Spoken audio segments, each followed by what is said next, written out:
السلام علیکم ورحمۃ اللہ وبرکاتہ۔ اللہ سے دعا کرتے ہیں کہ آپ لوگ خیریت سے ہوں گے۔ باتھ روم میں بسم اللہ پڑھنا، تو اس ویڈیو میں بہت ساری چیزیں جو ہے علی مرزا سے کوشچن آنسر ہوا تھا، اور انہوں نے کافی ساری چیزیں جو ہے آپ کے سامنے رکھی ہیں کہ باتھ روم میں بسم اللہ پڑھنا یا باتھ روم میں وضو کرنا یا کس وقت باتھ روم میں جانے سے پہلے بسم اللہ پڑھنا چاہیے یا دعا پڑھنا چاہیے، یا جو اٹیچ باتھ روم اور واش روم رہتا ہے اس میں کس طریقے کا معاملہ ہونا چاہیے۔ اور انہوں نے آپ صلی اللہ علیہ وآلہ وسلم کا بھی بتایا کہ ان کا بھی کیا معاملہ تھا، کیونکہ پہلے تو 2 اینٹوں پر بیٹھ کے بھی بیت الخلاء میں لوگ جاتے تھے اور باقی کا حصہ بھی جو ہے وہ کھلا رہتا تھا، تو وہ ساری چیزیں انہوں نے بتائی ہے۔ اور بھی کافی ساری چیزیں انہوں نے اس حوالے سے بتایا ہے کہ کھڑے ہو کر جب آپ پیشاب کرتے ہیں تو آپ کو کھڑے ہو کے پیشاب کرنے کا معاملہ کیا ہونا چاہیے، پاکی ناپاکی کیا ہونی چاہیے۔ تو کافی ساری چیزیں آپ کو اس ویڈیو میں جانکاری کے لیے ملے گی، آپ اس ویڈیو کو ضرور دیکھیں اور اللہ سے یہی دعا کریں کہ اللہ ہم سب کو جو صحیح معاملہ ہے اللہ ہمیں وہ طریقہ کرنے کی توفیق عطا فرمائے، اور جو بھی جانے انجانے میں غلطی ہو جائے اللہ اسے معاف فرمائے۔ اللہ معاف کرنے والا ہے، پکے سچے دل سے ہم توبہ کریں۔ استغفر اللہ الذی لا الہ الا هو الحی القیوم واتوب الیہ۔ اللہ معاف فرما دیجئے، آمین ثم آمین۔ کہ مرکزیہ کے جو ہوٹل ہیں ان میں اکثر بیڈ کی پاؤں والی ڈائریکشن حرم یا مسجد نبی کی طرف ہوتی ہے۔ ہاں جی، میں آپ کو بتاؤں، پہلی بات یہ ہے کہ ایک چیز ہے تقویٰ، ایک ہے فتویٰ۔ فتوے میں تو کسی کے نزدیک قبلہ رخ پاؤں کرنا گناہ نہیں ہے۔ میرا ایک یوٹیوب پہ کلپ ہے قبلہ کی طرف تھوکنا، ٹھیک ہے، یہ آپ یوٹیوب پہ لکھیں تو میں نے اس میں تھوکنے کا مسئلہ، پیشاب کا مسئلہ بتایا۔ پیشاب کرنا قبلہ رخ حرام ہے، اس میں 2 موقف ہیں محدثین کے۔ ایک کا موقف یہ ہے کہ اوپن ایئر میں حرام ہے، کنٹرول انوائرمنٹ میں جائز ہے، یعنی اگر کمرہ جو ہماری کنٹرول انوائرمنٹ ہوتی ہے۔ دوسروں کا موقف ہے کہ نہیں مطلقاً، میرا بھی ان کے ساتھ ہے اور میں نے دلیل دی ہے کہ ابو ایوب انصاری رضی اللہ تعالیٰ عنہ یا سعد ابن ابی وقاص، ابو ایوب تھے جو مصر گئے تو انہوں نے کہا میں تمہارے ٹوائلٹس کا کیا کروں، بخاری مسلم میں آتا ہے یہ سارے قبلہ رخ بنے ہوئے ہیں تو مجھے ٹیڑھے ہو کے بیٹھنا پڑتا ہے اور پھر میں اللہ سے معافی بھی مانگتا ہوں۔ تو اگر کوئی ٹوائلٹ بنے ہوئے ہیں ادھر ٹیڑھا ہو کے بیٹھے، ہم لوگ تو پہلے اس چیز کا اہتمام کرتے ہیں۔ رہا پاؤں کرنے کا مسئلہ، پاؤں کے بارے میں کوئی حدیث نہیں ہے۔ تھوکنے کے بارے میں ابو داؤد میں ہے کہ ایک شخص نے قبلہ رخ تھوکا تھا، نبی علیہ السلام نے اس کو امامت سے ہٹا دیا تھا، ٹھیک ہے۔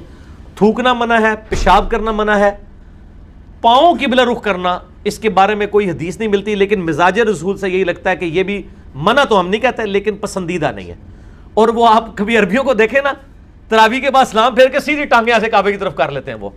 اور میں تک ایک بندہ کہتا ہے یار اسی تو ایڈی دور نہیں کرتے، ایتھے بیٹھ کے میں کرتے ہیں، ٹھیک ہے۔ تو وہ بات تو ٹھیک ہے کہ یار اس طرح کرنے کی ضرورت کیا ہے، آپ نے خام خواہ اپنے لیے ازمائش ڈالی ہوئی ہے۔ تو اگر اس طرح کی کوئی چیزیں ہیں مجھے بتائیں، اگر بیڈ کے پاؤں قبلے کی طرف ہوتے ہیں تو بیڈ نے آپ کو پکڑا تو نہیں ہوا کہ سر تو ضروری اتنے رکھنا ہے، لک وشکار رکھنا ہے نا، صرف بیڈ صرف آپ سے یہ ڈیمانڈ کرتا ہے کہ لک وشکار ہونا چاہیے، تو تسی سر ادھر کر لو تو تکیا اتنے رکھ لو، کیڑا مسئلہ، لک تو وشکار ہی رہے گا۔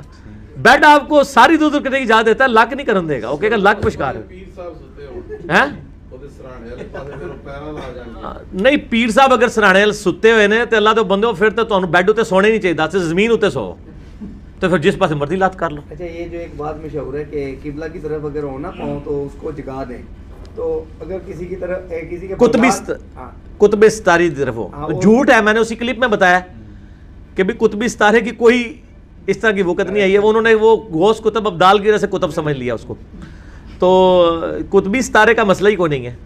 اگر کسی مسجد میں زیادہ اچھا اہتمام ہے، آپ کے گھر میں گیزر نہیں ہے، مسجد میں ہے، صاف ستھرا ہے، بیٹھ کے وضو کر سکتے ہیں، جس طرح ہم لوگ تو ابھی یونیورسٹی سے اپنے آفیسز سے عادی ہو چکے ہیں واش بیسن پہ وضو کرنے کا، یعنی میں کھڑے ہو کے وضو کرنے کو کمفرٹیبل سمجھتا ہوں، بعض لوگ کہتے ہیں خلاف سنت ہے، خلاف سنت نہیں ہے، اس میں کوئی آپ صلی اللہ علیہ وسلم نے کوئی اس طرح کی، وہ تو کل کو میں کہوں گا کہ بغیر کوزے اور لوٹے کے وضو کرنا خلاف سنت ہے، ٹوٹی خلاف سنت نہیں ان کو نظر آ رہی ہے، کھڑے ہو کے خلاف سنت ہے.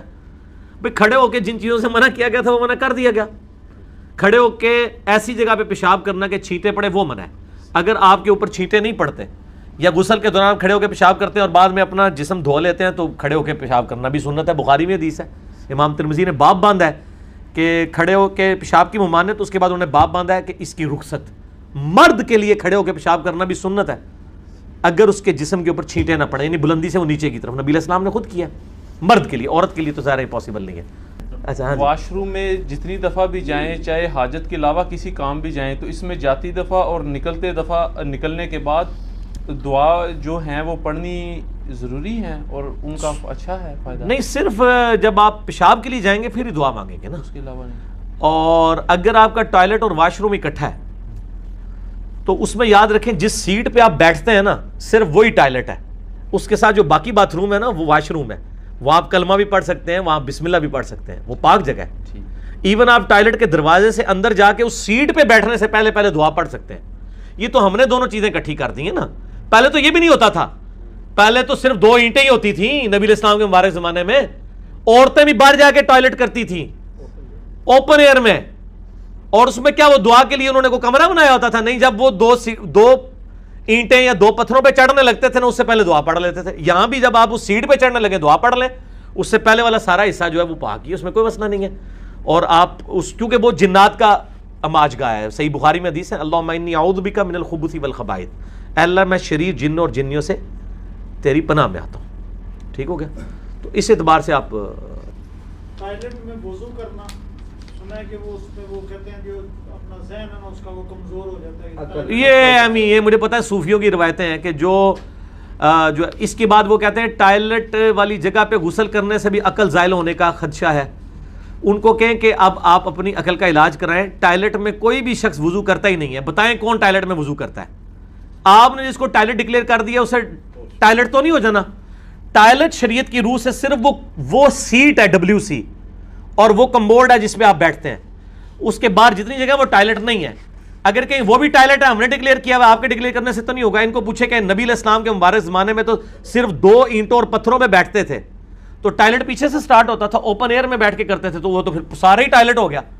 ٹھیک ہے نا؟ یہ بات بالکل غلط ہے. تو وہ کوئی عقل نہیں زائل ہوتی ہے اس جگہ پہ، اور اس جگہ بیٹھ کے کوئی بھی نہیں وضو کرتا. میں نے آج تک کوئی بندہ نہیں دیکھا کہ WC کی سیٹ پہ بیٹھ کے وضو کر رہا ہو. وہ لادہ سے وہ لگا ہوا ہوتا ہے واش بیسن، تو اس میں شمار ہی نہیں ہوتا. یہ میں آلریڈی کئی بار ڈسکس کر چکا ہوں. ہاں جی. کیا وہ لوگ پڑھ لکھ گئے ہیں مرزا صاحب، پڑھ لکھ گئے لوگ.